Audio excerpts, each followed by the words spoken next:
In the pantheon of racing venues, there are special tracks, there are very special tracks, and then there is Indianapolis. Rightfully dubbed the racing capital of the world, there is just something special about walking into this venue and recognizing the history and roar of the engines that have cruised through here for years upon years. Hello everyone and welcome to the CrowdStrike Racing League. My name is DJ Clark, delighted to be joined up in the booth by Kyle Heyer. And Kyle, we started the season off at your happy place in the form of Watkins Glen. If you couldn't tell already, we're at my happy place here today at Indianapolis. Oh, the Brickyard. What more is there to say about one of the most famous tracks in not only American racing history, but world racing history? This place built the Yard of Bricks, DJ, back in 1909. They ran the first 500. And now we're running the road course here. Oh, did I get that wrong? 1909. It was built in 1909. The first race was run in 1911. Okay, well, whatever. Facts aside, we're here running the road course today, and we're running the longer loop configuration in the infield, which is a pretty unique part of the racetrack because we don't actually run that in the Indianapolis 8-hour presented by AWS anymore. We did it for 1 year, the year that the racetrack was scanned for Assetto Corsa Competizione. So it adds a little bit of spice to the infield section here for a 40-minute race here today for round 2. Yeah, it really does, and that's such a challenging corner going down into that loop because it's really a corner that begs you to want to get on the throttle early, but indeed you have to wait to pick up the throttle to maximize the speed through that section of the track.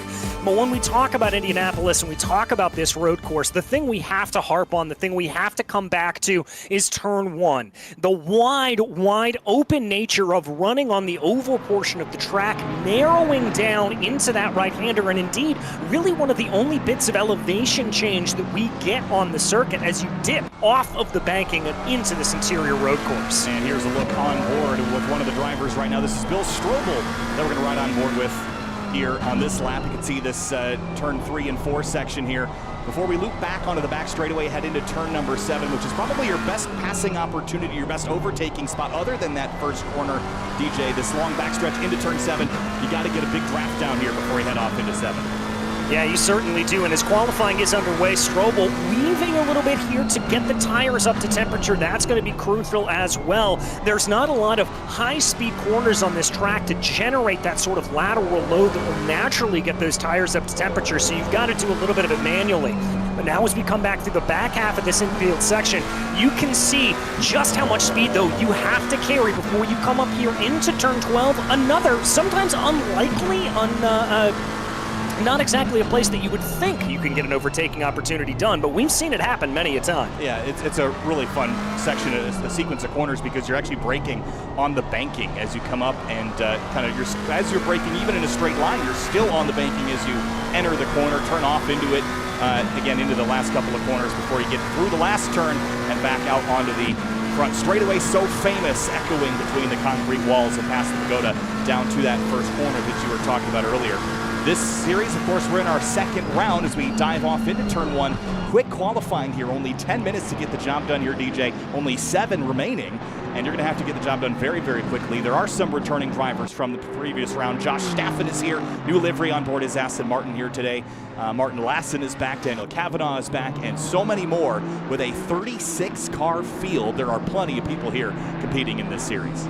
Absolutely love seeing these numbers coming up here for the CrowdStrike Racing League. We are so happy to be playing hosts here for them today. And yeah, Staffen, one of those drivers to definitely keep an eye on, as he is devilishly quick in whatever kind of machinery that he decides to put himself in, making that braking zone down into turn 12 right now. Good line there, little bit of correction coming through the corner, but that shouldn't scrub too much time. No, he's looking very, very good. Based on how fast he was at the previous round, I think he'll be in contention for the win here today. 2 different car classes recognized here. We've got the pros in the white number boards on the timing and scoring tower there, and of course the AMs in the red. The only real difference there is effectively how competitive the drivers want to be. If they want to be up at the front, vying for position and running for the top of the overall points, you want to be in that pro category with the white number backgrounds. Pretty even split, though, amongst the classes so far, as Josh Staffen and Sam Michaels are the first to put down lap times here. Yeah, about a 1:35.705, the time to beat put down by Josh Staffen. Michael's going to be about 0.7 of a second behind them here at this point, as it looks like Messi, Porkney, and Williamson all going to be a little bit off that. Again, I wouldn't read too much into that first lap's time here at this point, because there's going to be a lot of speed to be garnered in the latter stages of this qualifying, as these tires and indeed the engines themselves get themselves up to temperature, get into a good chat, and get themselves going. Yeah, it's 18 degrees C here in the sim in Assetto Corsa Competizione, so weather's pretty reasonable. It's going to take the tires a few more laps to heat up, and as you mentioned, I think the quickest laps will be run at the end. Here's Julius 10 in that thunderous Lexus RCF GT3. One of my favorite things about Assetto Corsa Competizione, DJ, is you can run a huge variety of GT3 cars, a larger variety than I believe any other sim, and all from varying regulations over the course of the last dozen years or so. You've got, the old Jags as well that you can participate in, or like this Lexus that is still a modern homologation, but you don't see it, at least not in Fanatec GT World Challenge America, powered by AWS currently. No, you certainly don't, but Julius is going to get a nice little benefit of the draft here.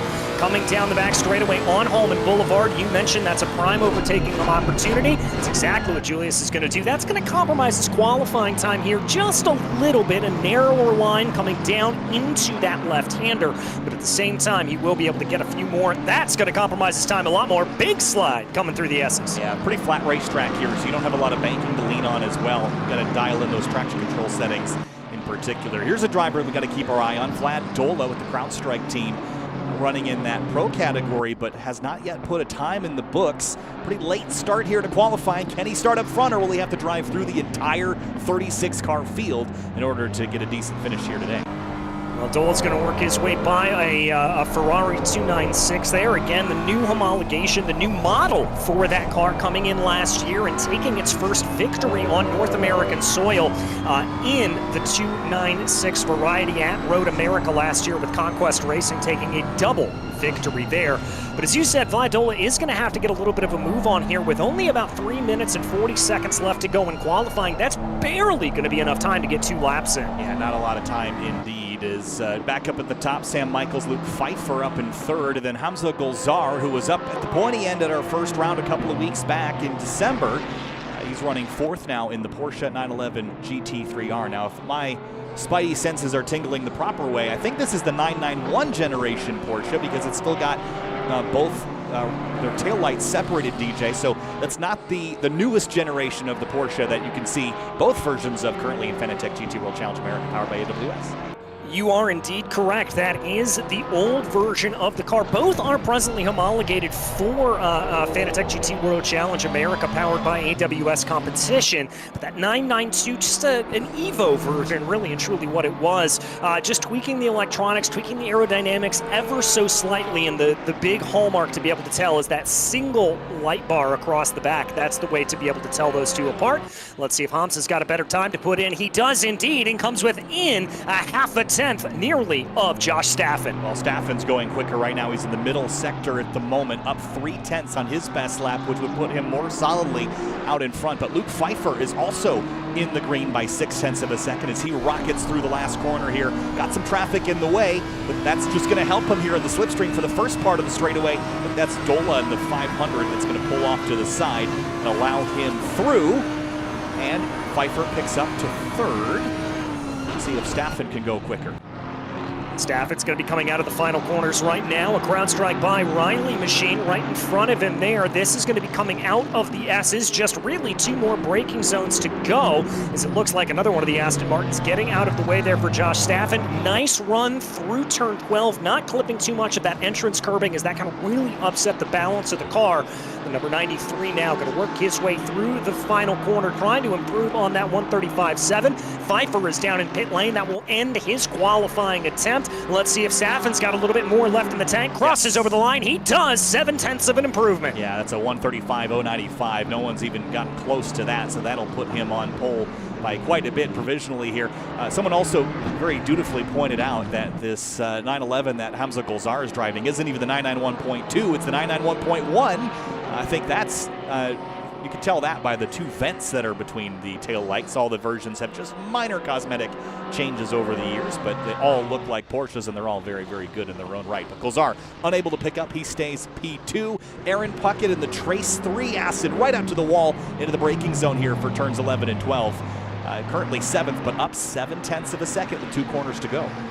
Yeah, and I had the chance to meet Aaron over the course of this season. Actually, I believe does work for Trace 3, and that car modeled a little bit after what we saw being raced for the Racers group in SRO competition last year. So let's see if Aaron's going to be able to improve as he crosses over the line of bricks. That's going to be an improvement of a couple of tenths, enough to move him above Kavanaugh. Yeah, up into 6th place. Vlad Dola in the 55 is up to 10th. We were talking about him a little earlier. Ian Burleson, almost always in this McLaren 720 SGT3, one of my favorite cars here in the paddock, at least virtually, running 12th right now. Make that, well, still 12th as he gets bumped down and then resets here. So Burleson up 0.8 on his best lap. Jack Collins in behind in a CrowdStrike with Falcon on the side there, one of CrowdStrike's products.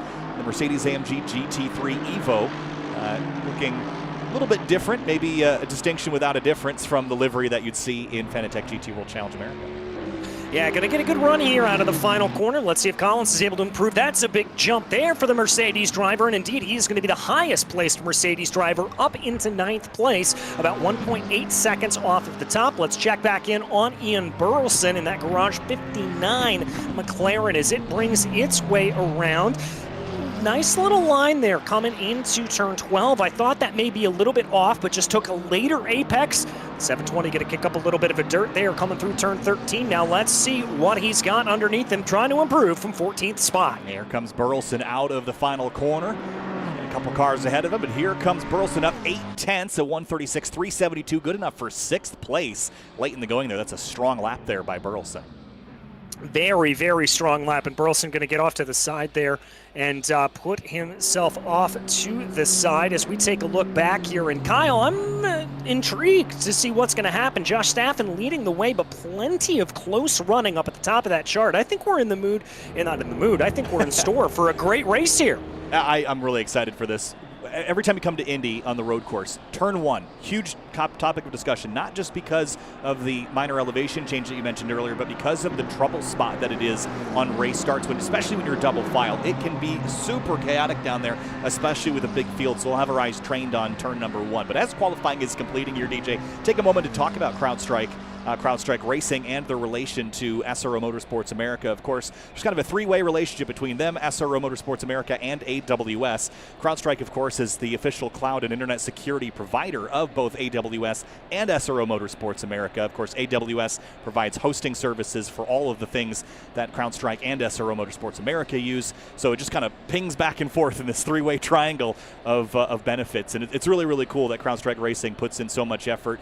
George Kurtz, of course, has had some really successful seasons. Of course, the CEO of CrowdStrike and a participant in SRO Motorsports America. So really neat that they put this on for the friends and family of the CrowdStrike Racing crew. Yeah, it's very lovely, and it really fosters one of the things that I love most about not only CrowdStrike, but motorsports as a whole, and that is the family aspect of it. I love seeing all of these folks who have a relationship with CrowdStrike, just being able to come out, have a good time, race a little bit, and put that all on the line here in a digital sense. It's really, really lovely to be able to see, and it's the same thing that I love in our SRO paddock as a whole, where you have that sense of family, whether that's amongst the team, the teams, amongst an individual team, whether it's amongst our staff. That sense of family really permeates its way through, and I think the CrowdStrike Racing League that we are lucky enough to be able to host a great example of that familial sense. Yeah, cars are on the grid here. Now, just reading through the Twitch chat, we are live on the CrowdStrike Racing YouTube channel and twitch.tv/SRO Motorsports, and Lord Trollington and RCS Inkelberg thought I was staring through their souls. So there's some feedback there. We'll make sure we get that extra close before we get into the racing here, because that's what everyone wants to see before we head down onto the racetrack here for our 40-minute race. Now, in this 40 minutes, we're going to have no yellow flags. We are also going to have no pit stops. Everyone is going to be good right from the start of the race. They can go start to finish without having to stop for fresh virtual Pirelli tires or any fuel. So they should be good to go from the very start. And that means that this is effectively the sprintiest of sprints. Exactly. It is going to be push, push, push from the very get-go here at this point. So we're going to have to see how these drivers are going to be able to handle it. Staffen and Gulzar up on the front. That is a marquee lineup there. But look at this. Normally we talk about a lot of the parity here that we see, the different makes and models of cars making their way onto the grid. And there's a lot of that. But 4th, 5th, and 6th, all McLarens. Could we see a little bit of an advantage here for that English marquee? Yeah, that's an interesting note. And some others noted the Nissan, Tyler Reed, down in 19th place, the Nissan GTR GT3. That's a very unique car. You don't see a lot of that anymore. Rear-wheel drive converted, obviously, not all-wheel drive as in the road car, but a lot of diversity throughout the top 20. But as you pointed out, a handful of McLarens in that top 10 group. That mid-engine rear drive layout. Same with the Audi R8 that will run third with Luke Pfeiffer behind the wheel, and that Ferrari 296 with Daniel Kavanaugh behind the wheel running in 8th. First of the Mercedes AMGs is Jack Collins in 9th. And the first of the BMWs all the way back with Vlad Dola in 11th. That's perhaps surprising, DJ. We've seen how strong the BMWs can be at this particular track, as we saw in the Indianapolis 8-hour presented by AWS. Yeah, certainly so. And in that BMW M4 GT3 tends to be a car that a lot of folks like to get into and drive. That's partially because of that front engine construction on the car. It means there's inherent understeer in it, which means you're able to push the car a little bit more and you know exactly what it's going to do. The same is also true for the Mercedes AMG that we talked about a little bit earlier. Those two kind of sharing design philosophies in a little bit of a way. Obviously, engine placement slightly different between the two, but that's what you tend to see out of those Mercedes and BMWs.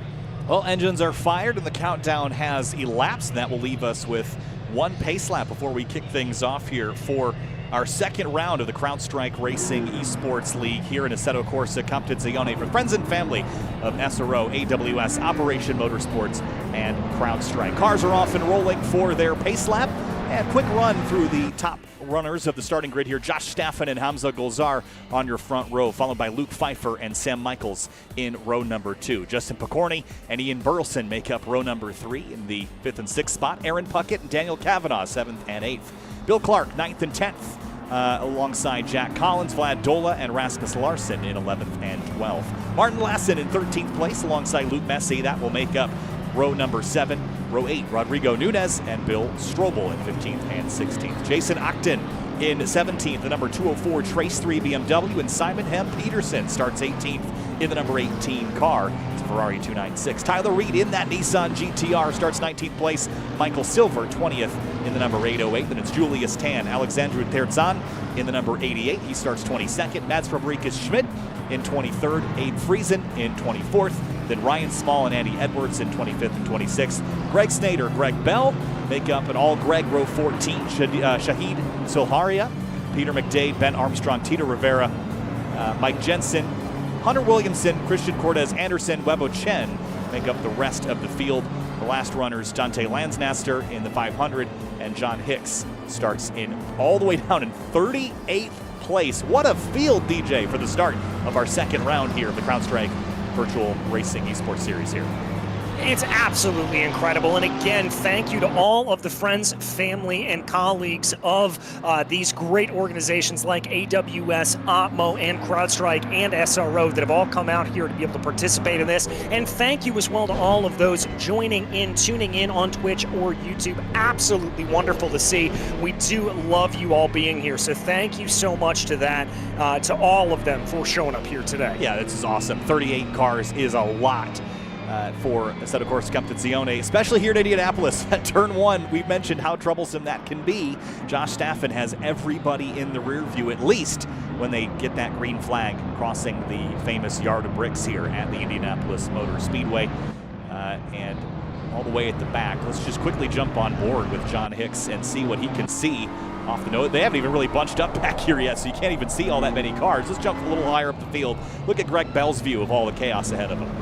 Yeah, that's a lot. And coming down through this 12, 13, 14 complex, that's a narrow corner, so you've got to be a little bit nervous, I think, if you're a driver coming through there. But up at the front of the field, Josh Staffen going to lead us away to green here with Hamza Golzar to his outside in that Porsche 991.1 as they go at this point. There's the view out the back that Josh Staffen is going to see in his rear view camera out of his Aston Martin for TSE Racing as they come on to the start-finish straightaway here at Indianapolis. All eyes turning towards the flag stand as we get ready to go green, as there goes the green, and we are racing here in Indianapolis. It looks like it's a pretty decent getaway from Staffen, but I think a better one for Hamza Golzar. Car into the wall there in the background. It's going to be a straight drag race coming down into turn one and a battle of the late breakers. It's going to be a busy one down here, 2 and 3 wide, although so far everyone's been pretty mighty kind. There's actually a wall there on the inside. One car gets turned. I think it's the Trace 3 BMW, I believe, that's gotten spun back around.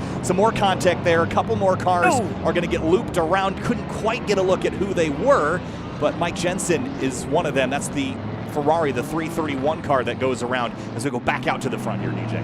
And it looks like Josh Staffen was able to fend off the attacks there of Hamza Golzar, and now it's going to be Pfeiffer that's trying to attack from behind as much as he can. As there you see the timing and scoring resetting itself for the first time here as they go. A long run of single file cars down the back straightaway, one car jinking off to the inside. Into the braking zone here for turn 7. Watch that curb on the inside. You don't want to get up on top of that too much or you'll bounce the car wide. It's Staffen leading Golzar in that 991.1 Porsche. Then it's Sam Michaels in the McLaren. Pfeiffer's dropped to 4th in the Audi. Then Justin Picorni's just behind him in the other McLaren, followed by Burleson, who started up in 6th place, and Aaron Puckett in the Trace 3 Aston. Frantic first lap, but now battle for second here between Golzar and Sam Michaels. Yeah, trying to be able to hold off the attack here from that McLaren. Pfeiffer doing a good job to be able to hold on to 4th place. Remember, he started off in 3rd, lost a position to Pfeiffer, and he's going to have to try to gather it up back underneath him here at this point. It looks like Hamza Golzar is losing a little bit of touch with Josh Staffen in front of him, but Aaron Puckett on the attack on Burleson. I would say that. Here he comes sweeping out to the side. He's going to look for a spot here down the front straightaway as we head down towards turn number 1. First lap is complete. Here's an onboard with Aaron Puckett. Yeah, and Puckett gets that move done as easy as can be. Got the benefit of the craft coming out of turn 14 and just kept it together here at this point. That's going to promote him up into 6th position as he runs, and he's going to have his sights set on Picorni up in front of him for P5. And Burleson's tracking down Picorni as well. Those two are kind of hot on each other's heels here, working through the infield section. The current layout is a much quicker flick here through that chicane that you see off to your left, but this configuration, you're forced to drive a lot slower for a lot longer, putting more heat in the tires, sliding the Pirellis around a lot more. Easy to burn your stuff up here on this configuration. Yeah, and it really sets up a difficult approach there going into turn 6 because you've got to feather the throttle a little bit more than you would if it was that 5-6 quick chicane flick that we've seen at other points on the track. But here's Bill Clark trying to add to Burleson's woes here at this point as the 720 looks to be under assault here from the Pink Pig. There's Bill Clark. Look at the focus on his face as he sets in behind the McLaren. He's in a Porsche 911 992. Famous Pink Pig scheme. Burleson's a little wide there at turn 12. Here comes Clark up the inside. Thought better of it. There's some foam that's been dislodged from some of those marker boards there, but he will dispatch that pretty quickly as he continues to battle for 7th. Yeah, trying to get a better run here off at turn 14. It looks like he's got just a little bit more speed than Burleson and the McLaren in front of him. As there you can hear the whine of that Porsche turbocharged engine. Going to look down to the inside. Burleson tries to give him a little bit of a pinch. I don't think it's going to come to anything as Clark is able to get up and on through. Tries to be later on the binders, and he will be. He gets himself in front of the McLaren, and then there comes the Sky Tempesta Racing Ferrari. Contact behind. Yeah, that was big dramas there as they get together. Burleson and is that Rasmus Larson in the 78? Yes, it is. Yes, it is. Let's see if we can. They just got together there, working their way through turn 1, and just Larson was trying to go around the outside of that crew as they got together. But we will carry on and continue now with Larson down to 9th and Burleson recovered to 8th, just behind. I was trying to get what car number that was. Behind the 78. No, he's dropped further, down to 13th place. This is the car I was looking for. Luke Messi with the Messi Racing team. He's got some CrowdStrike colors on a BMW, kind of spread across all the different makes and manufacturers here, and running 13th right now. Yeah, running 13th, just trying to gain some positions, especially early on in this race. What you really want to do is just drive calm, cool, and consistent. Don't let anything ruffle your feathers here, and just keep yourself on the black stuff. More than likely, you're going to be able to gain a position or two as this race goes along. But Messi right now trying to close in on Larson. Vlad Dola also up in that mix in front of him. Yeah, Dola started 11th, running 11th right now. He's right in the middle of a 3-horse race for about 10th place. Strobel was ahead of him. Is this a lap car now? No, I think, yes it is. That is a lapped car. I think that was the car that we saw that was spun around a little bit, trying to sort itself out down Holman Boulevard. Now just proving a little bit of lap traffic in the way. Yeah, it says 10th on the, oh, it's Alexander Terzan is who it is, in a McLaren this time. Wow, look at the dive there from the 78 of Larson, but the over-under was too much, drove in there too deep, and washed out on exit. And Terzan's going to be able to hold on to that position, as is Vlad Dola there behind him. So this is a battle for position. Oh, now there opened up a door for Vlad Dola, getting his elbows out and muscling his way by the McLaren. Yeah, Terzan's got, I think, a different livery on board, which is what threw me off there. Oh, Strobel's in too deep. Or Dola, rather, and he's going to get washed out there in the marbles and let Terzan on back by, and now Larson's back in this mix. What a battle for position here. And here comes the better run here for Larson, but he runs out of opportunity on the exit there of turn 6 to make any of it play. It looks like Terzan's going to be able to hold on to that, and Kyle, after all of that squabbling, they're going to come into turn 7 the exact way they went into turn 1. This is one of those races that can be exhausting because you do battle for 40 minutes and you've effectively gone nowhere. But all the time between the start and the finish, you were just exhausting yourself. Look at Dola's run, a push to the rear of the McLaren now as they leave turn 8. Giving him almost a little bit of a bump draft, as now he's going to be able to make his way down into the corner, coming down into turn 12. Oh, Terzan wants to fight back on it, tries to go to the inside, but the BMW able to roll more speed. Watch out, because Larson looked a little bit interested there as well. It's now going to be a battle of who gets the best run out of 13. Yeah, Larson's going to have catbird seat here as they come up onto the straightaway. He's going to have both drafts, both for the BMW and the McLaren.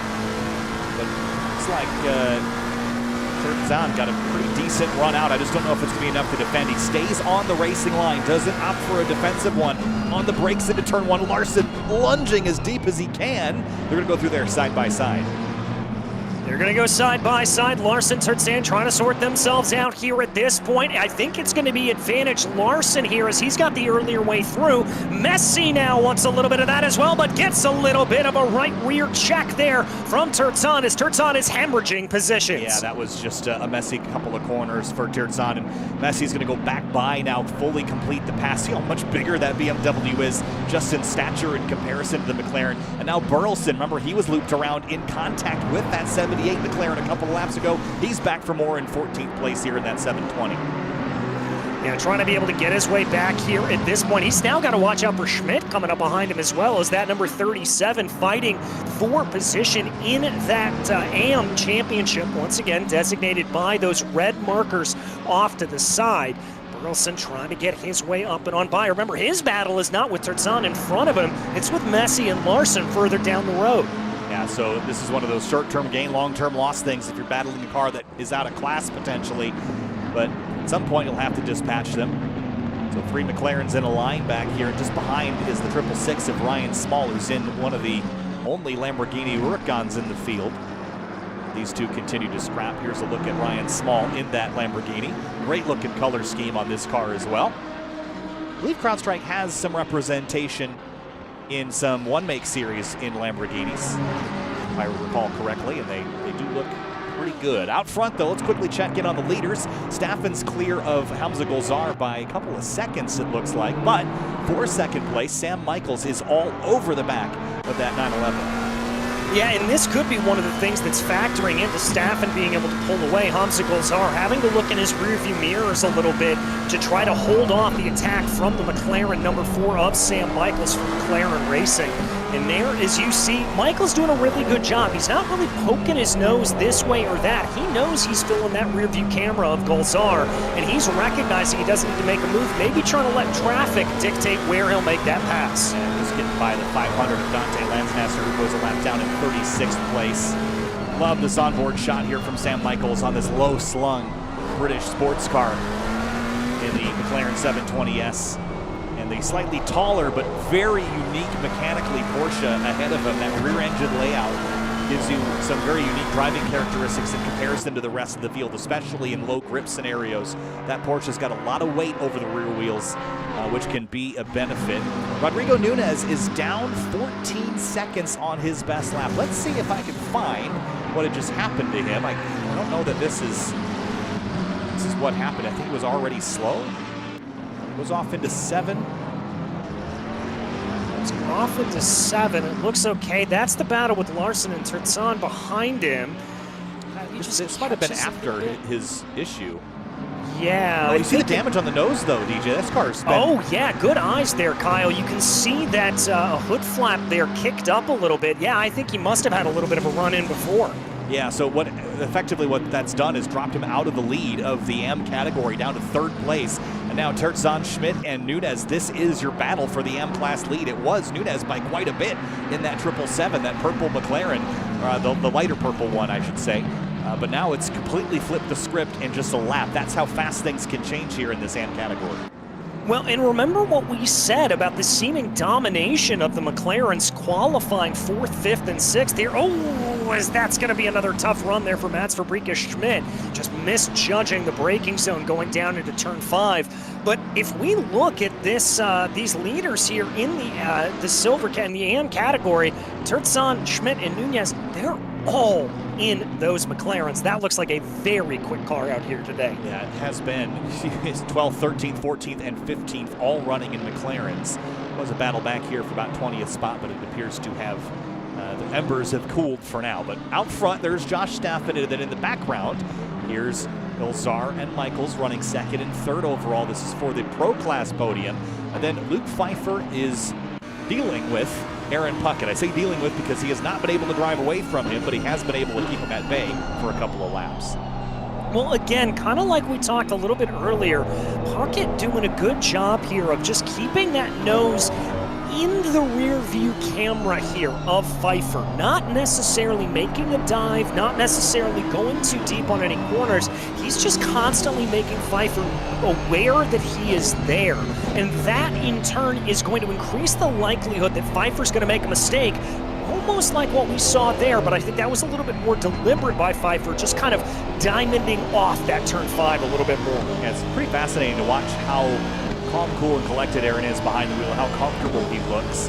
Just getting into the rhythm here. This racetrack, because it's so flat, it can be easy to get out of your rhythm because you don't kind of fall into the camber of things. It's a pretty technical racetrack for every sense of the word, especially this infield section that we're working through here. And you need to nail your braking zones, and even at the apexes of turns 1, 7, and 12, the last thing you want to do is be clipping curbs because you were off by a couple inches. It can get you into a pretty bad spot.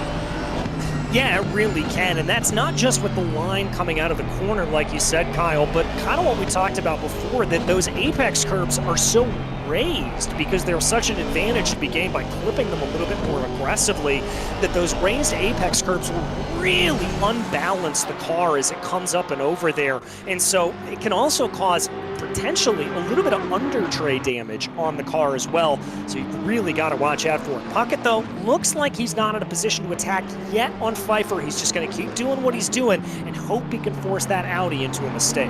Yeah, so Audi versus Aston here for 4th place in the Pro Class.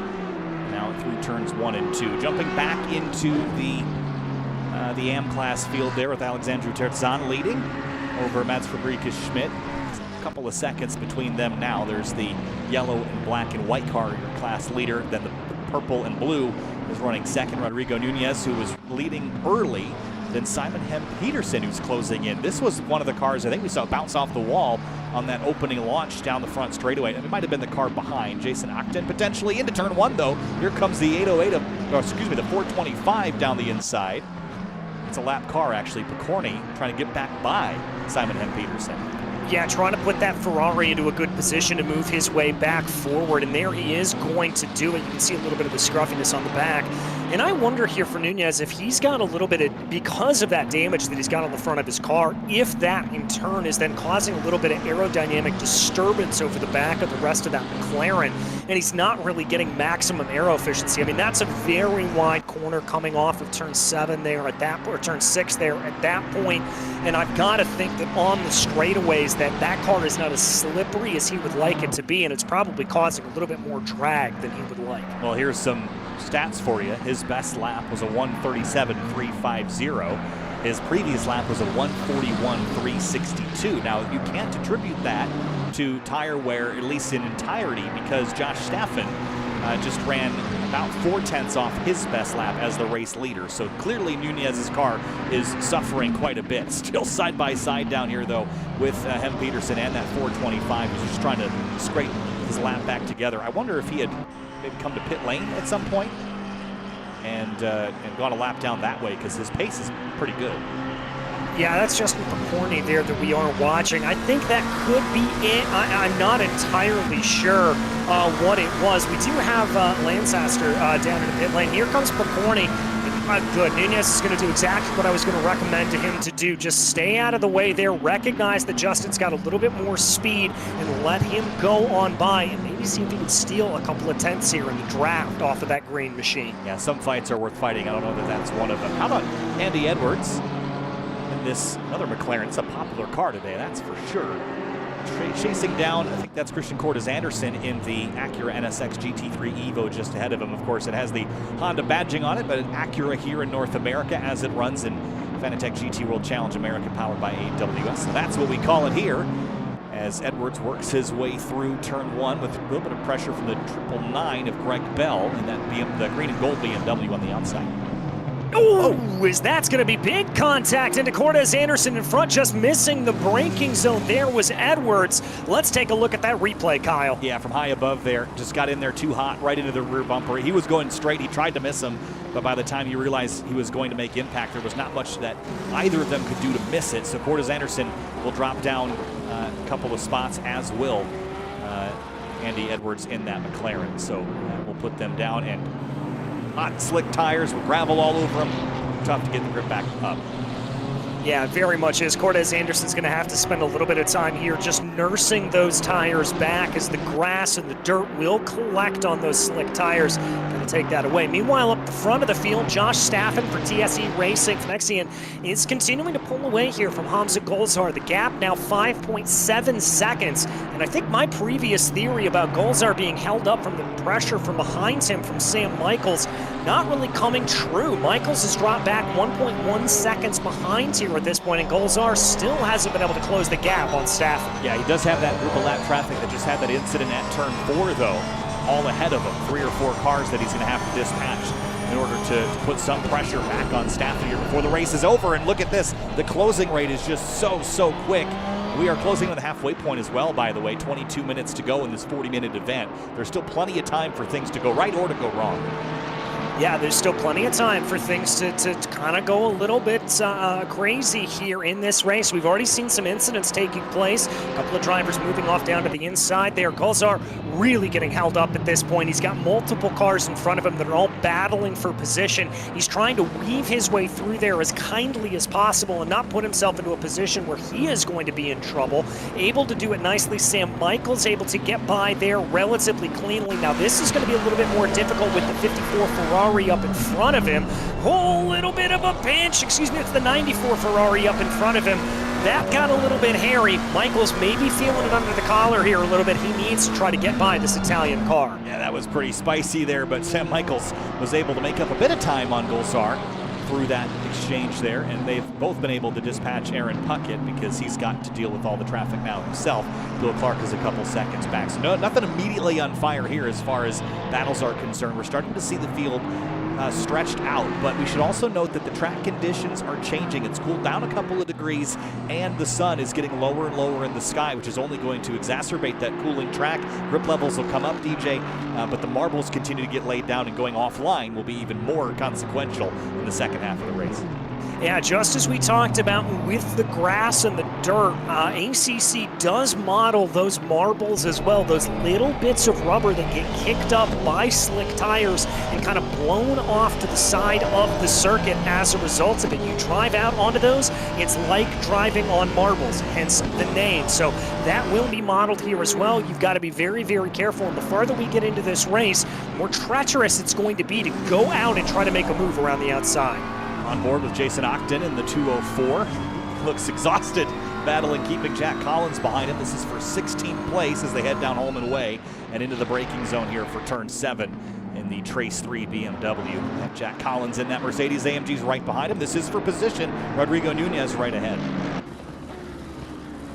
Yeah, trying to be able to close in on Nunez. Remember, Nunez not technically in this battle. Ogden and Collins are both up in that pro category, but you tell a racer not to race, you might as well tell water not to be wet. It's big move down to the inside there for Ogden, coming down into turn 12. Gonna play out. He's lucky there that Collins didn't seize on that opportunity. What was that about racers not wanting to race, something like that, and immediately throws a dive into turn 12? That's exactly what you're talking about. That position is not one that will get him any points, but he still would like to get on by because he's got pressure from a car that is worth points right behind him down the main straightaway here. Under 20 minutes to go, and that Mercedes AMG pops out of line later on the brakes, and I don't think there's much that Jason can do to defend this. No, the only thing you can really do in that position is actually brake a little bit earlier, set yourself over for the crossover maneuver if, in that situation, Collins was going to run wide through the corner. That's exactly what Jason did in that situation, tried to line it up. Unfortunately for him, Collins was able to get the number 22 slowed down in time, take that apex perfectly, and now it's his turn to try to dispatch that 777 of Nunez in front of him. A little traffic here to contend with that Nunez car on the inside, but this is getting really interesting now because they're going to drag in Simon Hem Peterson, who's also not fighting these two directly, but at some point you got to get moving here. These two are going to try to go on the outside of the McLaren into turn 7, but that is not going to work. They'll have to try it again. Yeah, he'll have to re-rack, restack, and try once more. My best guess here is going to be a move coming down into turn 12. If he's able to get this run here through turns 10 and 11 right, it doesn't quite look like he's got it coming off of the corner, but he's going to get a little bit of the slipstream here. Let's see if he decides to try to send a move, positions himself around the outside, going to try to send it, but Nunez goes in a little bit later, and Collins goes in deep. That's going to set it up and give that position back to Jason Ogden. Yeah, and why would Nunez be fighting this if it doesn't matter? Well, it does, because right behind this duo is the 4th place Ham car, Simon Hem Peterson. So if he loses these spots, these cars are effectively acting like a spacer back to a non-podium spot. He has got to defend if he wants to hang on to this podium in his category, but it's going to be harder and harder to do as Ogden gets by and then Collins gets by on the main straightaway. That aero damage massively hurting Nunez's efforts here to maintain a podium in the M class.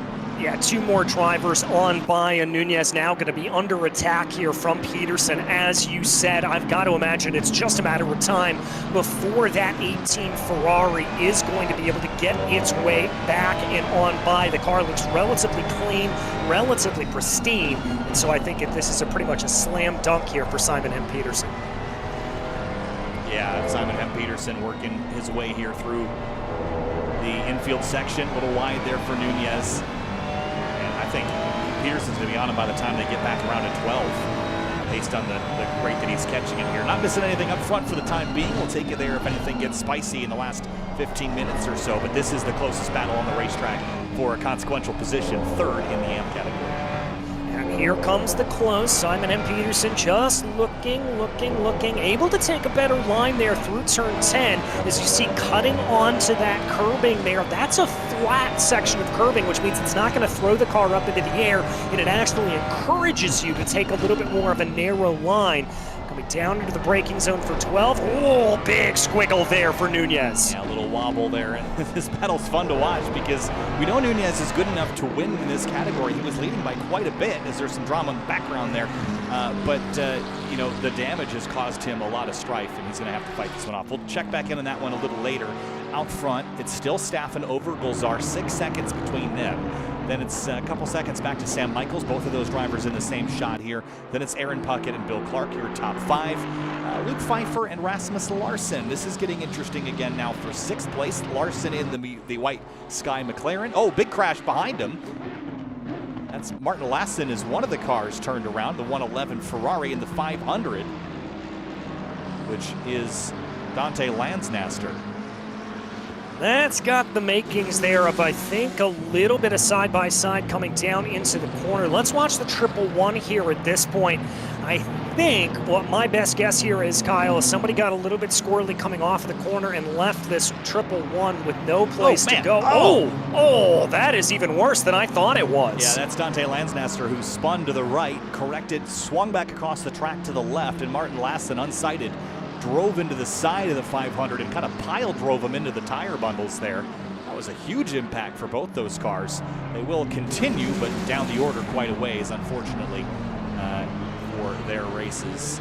Lassen still scored 14th, but I think it's not quite all the way sorted just yet. That is unfortunate, but that's how quick things can go wrong for you. So that's why, you know, even though Josh Staffen has a 6-second lead, sometimes it can be really tricky to miss things like that are unexpected, so you have to be cautious. There's a car in the dirt right there as Staffen puts a couple cars a lap down.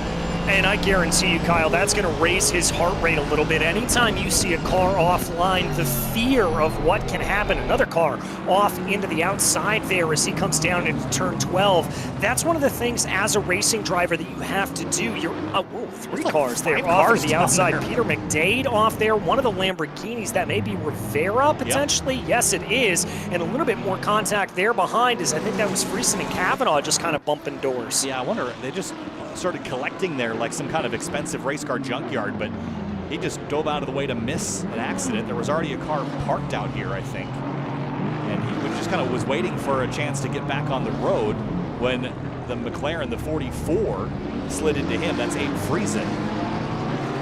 So it's a lot of drama in a very short period of time down there at turn 11, 12. We saw that in the Toyota GR Cup Series, DJ, how chaotic that sequence of corners can be. Yeah, we certainly did. And what that incident there for Friesen, that number 44, reads to me, Kyle, that is something we like to call target fixation. When you're driving like this, you kind of fixate. Your eyes automatically go to something that is not what you expect to see, that being a car off the circuit. And it's almost like a tractor beam, that it just kind of pulls you in directly into that area as much as you want to fight against it. It's a natural instinct that you have to try to avoid. But let's check back in here on the battle for P2, because this indeed has gotten spicy once more. Golzar still trying to fight off Sam Michaels. Yeah, this is getting interesting once more. Golzar at Circuit of the Americas, which was the first round. We did our community race, the SRO series at Watkins Glen. The first round for this was at Circuit of the Americas, and Golzar was out front for quite a long time. Today, fighting for second with Sam Michaels. He had it pretty conservatively a few laps ago, but that gap is gone. He's focusing pretty hard here with that McLaren barking up the tailpipes of that yellow and green Porsche. Yeah, just trying to put pressure onto the back of him here at this point. And I wonder if Michaels maybe was in a position where he overcooked his tires a little bit, maybe just got him a little bit too hot to handle, and that's why he chose to back off there, cooling the tires down on that number 4 McLaren and giving another a chance to attack here later on. Yeah, especially with some lap traffic, though. This is where Michaels can get creative. This is the chess match that starts in racing, especially in a 40-minute race like this. When you've got time to get to lap traffic, the chess match starts. Where do I place, all my pieces on the board so that I can make a pass or get to the other side here? And if he can pin that Porsche behind the BMW, which he was not able to do, then you can use it like a pick. But Sam wasn't quite close enough to force Golzar to take a different line. Golzar made the pass, but he didn't get away. Yeah, didn't quite get away, and I think using those lap cars as a pick is going to be a very good strategy going forward here for Michaels. He's got to have his eyes a little bit on a swivel, or he could just send it down into the corner. That works too. I suppose you could do that. That's going to get very tight here, though, through turns 8, 9, and 10. Sam Michaels, though, on driver's right. He's going to have the preferred line. Cuts 10 a little bit, but that's fair play, and he's through into third place. What a pass that was from a mile and a half back. That was Very impressive there from Sam Michaels. Brilliant stuff to get that done. And remember, these two don't have to worry about an attack from behind. Aaron Puckett is a fair ways back. Let's watch this again. Kyle, this almost looked like he just missed his braking zone and decided to make it work regardless. You know, I'd like to give him credit for planning that, but I think that's part of it. I think he just missed his braking point and was able to stand on the ABS long enough to get it slowed down before the corner, because he was in line with the Porsche, and as soon as he hit the brakes, he darted to the left. You typically wouldn't want to do that, change directions while you're braking. It's just not as efficient or effective as braking in a completely straight line, but they went off into 12. Michaels was able to hang on to the spot. Well, as I say that, Golzar had a shot at him again, but wasn't able to complete it. So these two are going to be fiercely going at it for the last 10.5 minutes. Yeah, they're really pushing here at this point. Golzar trying to see if he can get anything to come up from behind here at this point. See if there's a little bit of a run for him, but I've got to wonder, Michaels has been kind of stuck behind Hamza for the majority of this race, and I wonder if this is a cork in a bottle situation where that McLaren's able to scamper off into the distance. Yeah, for Hamza's sake, I hope not, but you know, the rules of engagement were clearly defined last time down Holman Way. When that McLaren darted out to the inside, that allowed Golzar to essentially, he can reply with the same command that Sam gave him last time around. He got a freebie to send it down the inside. Can he get close enough where that's effective? I don't know. But right now he's about 3 or 4 car lengths back and has some work to do. He's got a little bit of work to do here at this point, just not able to close in. Maybe this is a situation where Hamza needs to spend the next, let's say 5 minutes, cooling the tires down, making sure that Michaels doesn't get too far ahead of him, and then launching a full-throated assault later on in this run. The other thing that may come back to help him, we've got some lap traffic right in front that Michaels is going to have to deal with. It's all about where you catch the traffic. If it's on a straightaway, it doesn't help or hurt. If you catch them on a corner, it'll almost certainly hurt you. There's not a lot of instances that it will be helpful to you unless you can manage to get someone in a bind with a cross play or something like that. But we'll see how it pans out in the last 9 minutes. Staffen 9.7 out front. Vlad Dola and Ian Burleson, by the way, getting pretty tight for 8th place between these two.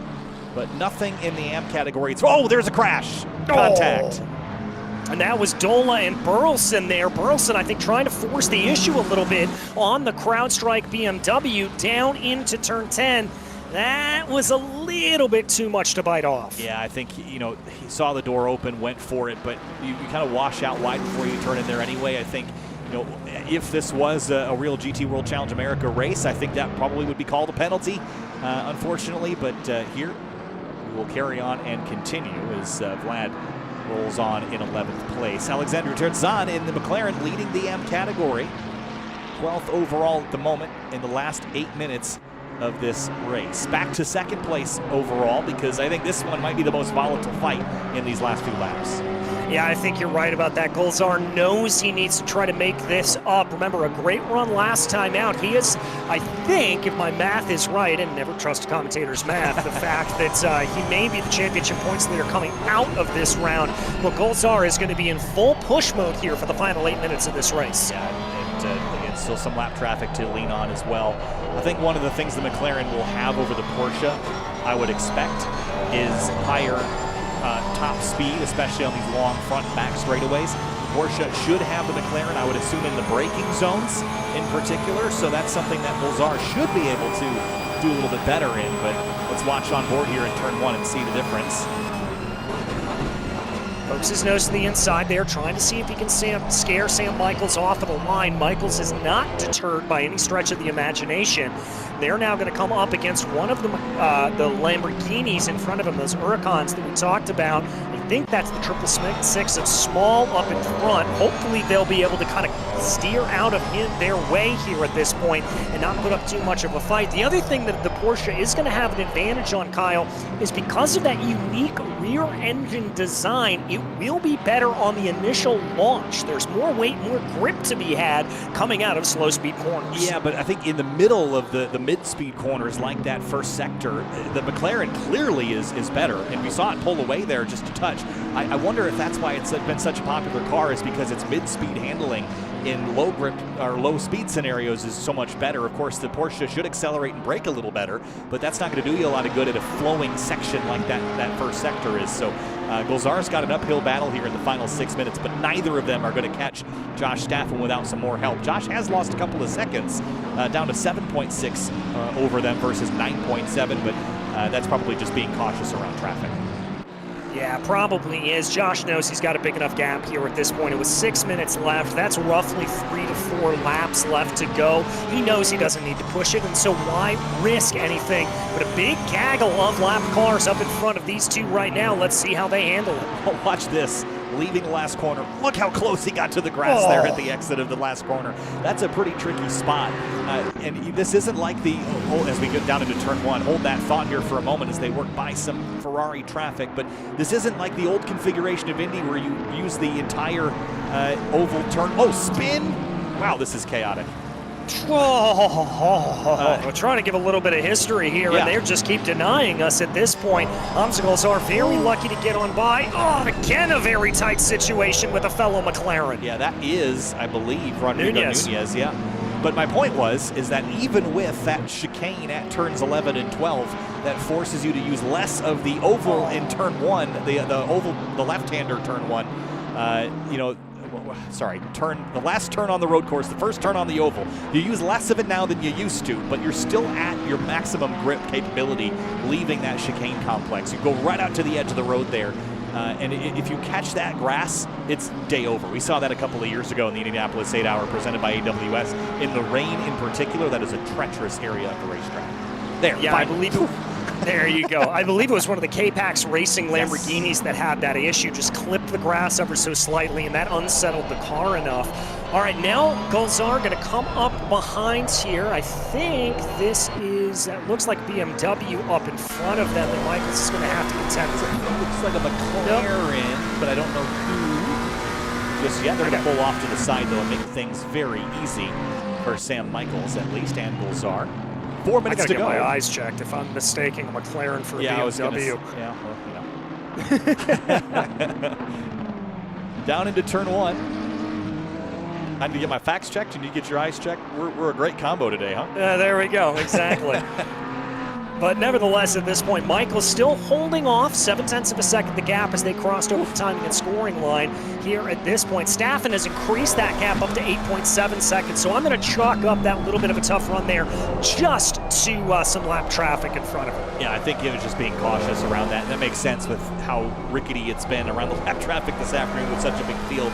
This is still one of the closest battles on the racetrack. Besides this one, Bill Clark and Aaron Puckett is awful tight again. This is for 4th overall as well. Trace 3's Puckett and the Pink Pig car, Bill Clark. Keep our eyes on these two in the last few laps, but I have a feeling that Golzar's going to have one last swipe at Michaels here before this day is over. Yeah, I think he's going to be trying to be able to get one more play, one more good run here if he can. It's going to be about 3 minutes at the line here for Josh Staffen, which means it'll be 2 to go. Oh, look at that lunge in the brakes. He's leaning on every ounce of energy that Porsche's got in the stopping power. As Staffen comes across the stripe, as you mentioned.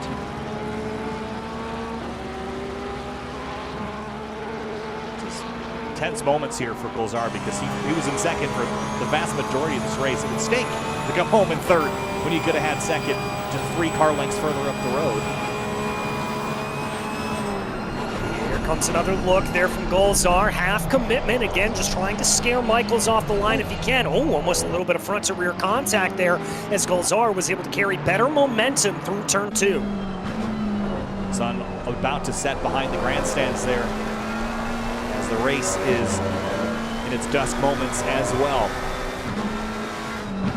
This is when this McLaren really excels. The Porsche has trouble with the mechanical grip.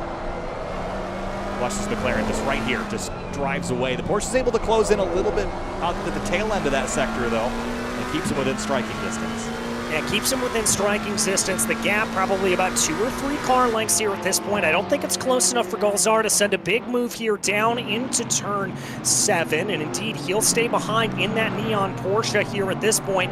You see him now trying to take a little bit of alternate lines there through the corners, just trying to see if there's a little bit of a different angle he can get. Oh, but big wiggle there. That could cost him a chance at second. Yeah, you saw the little smirk there. That was just the slightest bobble and you lose forward drive and it costs you a half a lap of effort.